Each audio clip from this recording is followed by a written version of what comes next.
Program Masuk Desa yang dicanangkan oleh Pemkab Banyuasin cukup berhasil dilakukan. Namun dalam program ini ketersediaan obat-obatan warga yang sakit khususnya salep gatal sering langka sehingga membuat warga kecewa.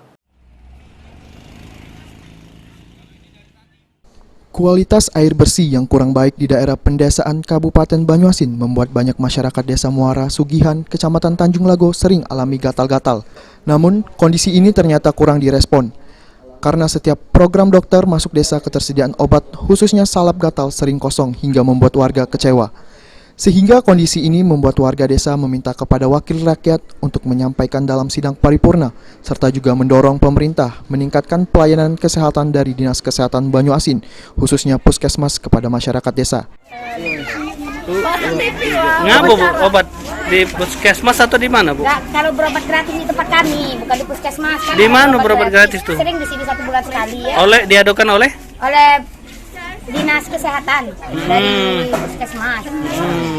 Terus? Sering kan kami, karena kami di sini kan wilayahnya airnya kurang bersih Pak, jadi sering kena penyakit gatal-gatal. Nah, kami anak-anakku juga banyak gatal-gatal. Kalau kami minta obat sakit gatal-gatal itu habis obatnya itu stoknya mungkin kurang atau cak mano kan Pak. Maksud kami. Saat tim kesehatan Banyuasin sendiri melakukan kunjungan kerja ke desa-desa untuk menyiapkan ketersediaan obat sehingga warga dapat terlayani dengan baik. Sulaiman, PAL TV.